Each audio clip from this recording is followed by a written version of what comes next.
काजल हिंदुस्तानी है जो आनंद town hall में आने वाली है, वो आनंद में शांति सलामती बनी रखे और हिंदू मुस्लिम की जो एकता है वो बनाए रहे। उसके अनुसंधान के अंदर अभी कोई ऐसा इश्यू ही नहीं है कि उसको कोई बुलाने की कोई ज़रूरत है या कोई चीज़ है। लेकिन हम लोग का एक आपके माध्यम से और सरकार को भी हम लोग ने बोला है कि वो पूरा रिकॉर्डिंग करे और ऐसा कोई स्टेटमेंट कोई भी ज्ञाति विरुद्ध ना बोली जाए।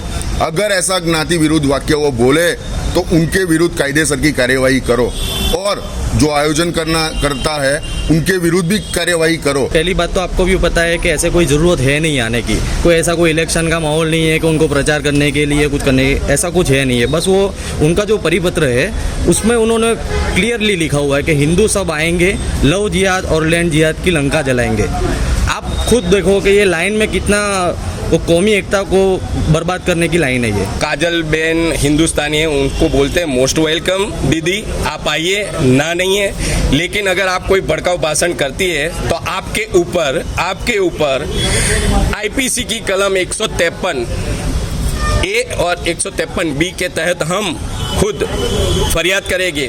अगर हमारी फरियाद नहीं लेते तो हम जो सुप्रीम कोर्ट की गाइडलाइन है सुओ मोटो पुलिस फरियाद कर सकती है। आप देख रहे हैं देश लाइव, देश की आवाज।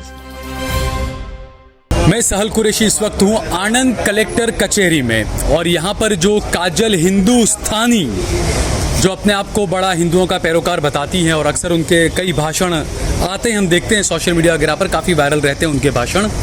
तो उनका आनंद के अंदर 3 तारीख को एक प्रोग्राम है, 9 तारीख को एक प्रोग्राम है, 9 जुलाई को, और उसी को लेकर आप देखें हिंदू मुस्लिम सब साथ में कि आनंद में जो शांति और जो भाईचारा है वो कोई ख़राब न करे, उसको लेकर इन्होंने पहले यहाँ पर आनंद के एसपी से शिकायत की और उसके बाद में अब ये कलेक्टर ऑफिस आए हैं। कलेक्टर साहब को आवेदन देकर इन्होंने कहा है कि जो काजल हिंदुस्तानी है, जो इस तरह के भड़काऊ भाषण देने के लिए जानी जाती हैं, अक्सर वो माहौल ख़राब करती रहती हैं। उन्हें पिछले दिनों ऊना के एक मामले में गिरफ्तार किया गया था, उसके बाद उन्हें ज़मानत मिली। वो ज़मानत इस शर्त पे मिली थी कि अगर अब कभी भड़काऊ भाषण आप नहीं देंगी, ये इस शर्त उन्हें ज़मानत मिली थी और उसी को लेकर यहाँ पर लोग आए हैं। क्या नाम है आपका? महेश वसावा, मैं यहाँ का नगर सेवक हूँ। अच्छा। और आज आवेदन देने आए थे हम कलेक्टर साहब को सब लोग साथ होकर कि 9 तारीख को जो काजल हिंदुस्तानी है जो आनंद टाउन हॉल में आने वाली है, वो आनंद में शांति सलामती बनी रखे और हिंदू मुस्लिम की जो एकता है वो बनाए रहे। उसके अनुसंधान के अंदर अभी कोई ऐसा इश्यू ही नहीं है कि उसको कोई बुलाने की कोई ज़रूरत है या कोई चीज़ है। लेकिन हम लोग का एक आपके माध्यम से और सरकार को भी हम लोग ने बोला है कि वो पूरा रिकॉर्डिंग करे और ऐसा कोई स्टेटमेंट कोई भी ज्ञाति विरुद्ध ना बोली जाए।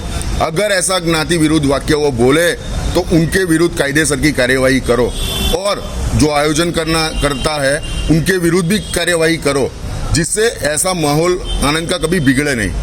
बिल्कुल। अच्छा, इसमें आपने ये मांग भी की कि जो जमानत की जो बात चल रही थी कि उनको जो जमानत मिली है वो इसी शर्त पे मिली है कि अब ऐसे भड़काऊ भाषण नहीं देंगी। हाँ। तो क्या इसको लेकर आप कोर्ट में भी जाएंगे अगर ऐसे भाषण देती उनकी जमानत अगर रद्द कराने को लेकर? हाँ, जाएंगे। अगर वो 9 तारीख को आके आनंद की शांति सलामती के लिए कोई ऐसा भड़काऊ भाषण ना बोले तो हमें कोई दिक्कत नहीं है। अगर ऐसा उन्होंने किया तो इसके अनुसंधान में हम लोग कोर्ट में भी जाएंगे उनकी जमानत रद्द कराने के लिए। हाँ। अच्छा, आपका क्या नाम है? मेरा नाम है जावेद खान। जावेद खान। अच्छा, क्या कहेंगे आप काजल हिंदुस्तानी और उसके प्रोग्राम उन तमाम चीज़ों पर? मेरा एक ही कहना है कि वो जो जैसे, तो पहली बात तो आपको भी पता है कि ऐसे कोई ज़रूरत है नहीं आने की, कोई ऐसा कोई इलेक्शन का माहौल नहीं है कि उनको प्रचार करने के लिए कुछ करने, ऐसा कुछ है नहीं है। बस वो उनका जो परिपत्र है उसमें उन्होंने क्लियरली लिखा हुआ है कि हिंदू सब आएंगे, लव जिहाद और लैंड जिहाद की लंका जलाएंगे। आप खुद देखो कि ये लाइन में कितना वो कौमी एकता को बर्बाद करने की लाइन है ये। तो हमारी यही आवेदन था सर, कलेक्टर सर को भी यही आवेदन था, हम एसपी साहब को भी मिलकर आए हैं। हमारे यही कहना है कि वो जो भी भाषण दे, जो भी आयोजक है और जो भी आयोजन करके जो भी भाषण दे उसका लाइव रिकॉर्डिंग किया जाए, ताकि अगर वो कोई भी भड़काऊ भाषण दे तो सिस्टम उसके विरुद्ध में कुछ भी कार्यवाही कर सके। अच्छा, यही असली भारत है कि महेश हो, अब्दुल हो, सब साथ में खड़े हैं भड़काऊ भाषणों के खिलाफ। ये एक अच्छी चीज़ है।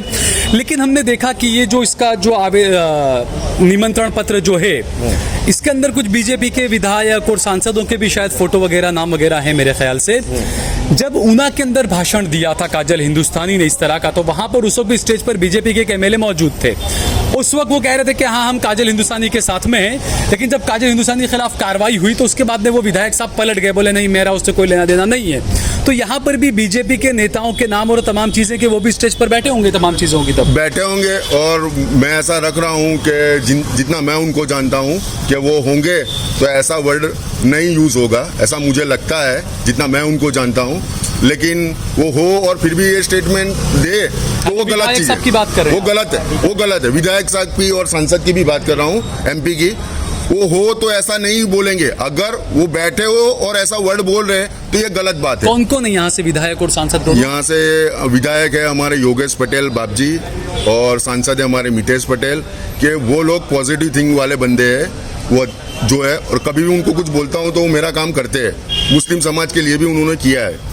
अच्छा, तो आपकी ये उम्मीद है क्या काजल हिंदुस्तानी के खिलाफ कार्रवाई की? इसके अलावा आपने कलेक्टर से, एसपी से और क्या क्या मांगे की आपने? कि इसके अंदर है ना कि सरकार ही फरियादी बने और सुमोटो करके उनके विरुद्ध फरियाद दाखिल कराई है। हाँ, क्योंकि सुप्रीम कोर्ट का एक था गाइडलाइन, सुप्रीम कोर्ट ने कहा है कि ऐसे भड़काऊ भाषण देने वालों के खिलाफ पुलिस खुद कार्रवाई करे, शिकायत करने आने वालों का इंतजार न करे। लेकिन उसके बावजूद भी ऐसी घटनाएं तो होती रहती है। लेकिन मैं यही चीज आनंद में आज दिन तक कभी कुछ हुआ नहीं है, लेकिन ऐसा ये हो रहा है, इसको अपने सामने से जवाब देना जरूरी है, जिससे आगे के समय में कुछ ऐसा इश्यू नया उत्पन्न ना हो और शांति बनी रहे। यानी हिंदू मुस्लिम के बीच में जो भाईचारा है वो खराब ना किया जाए। हाँ। ठीक है, क्या नाम है आपका?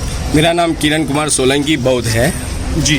अच्छा, आज ये सब जमा हुए, आप हिंदू मुस्लिम एकता सब दिखा रहे हैं, क्या है वजह, किस वजह से और क्या आपका वो मांग है? अभी जो मानव अधिकार है उनका हनन हो रहा है अभी देश में, और कई 2-3 महीनों से आनंद शहर में और आनंद जिले की शांति को भंग करने के लिए कुछ लोग आ गए हैं सामने, और एक साजिश रची गई है यहाँ आनंद में।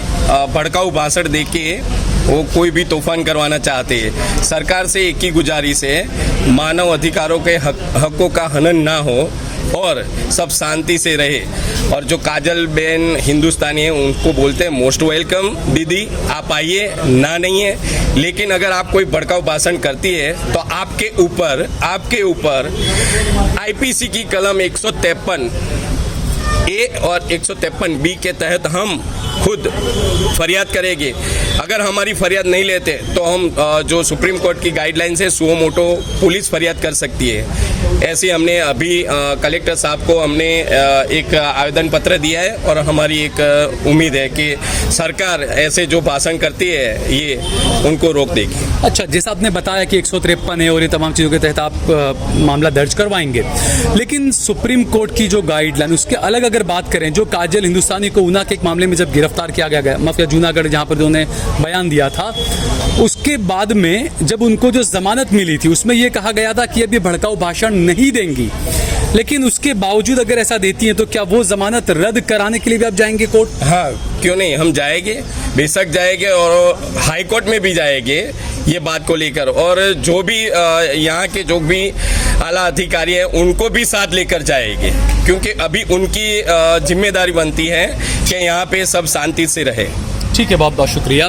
तो ये देखिए दोस्तों, जैसा मैंने बताया और जैसा मैंने कहा कि यही असली भारत है कि यहाँ पर मुकेश हो, नरेश हो, अब्दुल हो, सब एक साथ खड़े हैं, भाईचारे को लेकर खड़े हैं, और ये सब ये चाहते हैं कि आनंद में जो भाईचारा है, जो शांति अमन है, उसको कोई भड़काऊ भाषण देकर हिंदुत्व के नाम पर खराब न कर दे। साथ ही साथ वो लोगों का ये भी कहना है कि जिस तरीके से बार बार मैंने जो बातें इसमें दोहराई थी कि काजल हिंदुस्तानी को जो जमानत मिली थी उसमें ये शर्त थी कि अब वो ऐसे भड़काऊ भाषण नहीं देंगी, लेकिन उसके बावजूद भी अब देखना ये होगा कि पुलिस किस तरह की कार्रवाई करती है। सुप्रीम कोर्ट की जो गाइडलाइन है, सुप्रीम कोर्ट के फैसलों का क्या कंटेम्प्ट टू कोर्ट होगा या क्या चीजें, ये जो है वो काजल हिंदुस्तानी के कार्यक्रम के बाद ही पता चलेगा।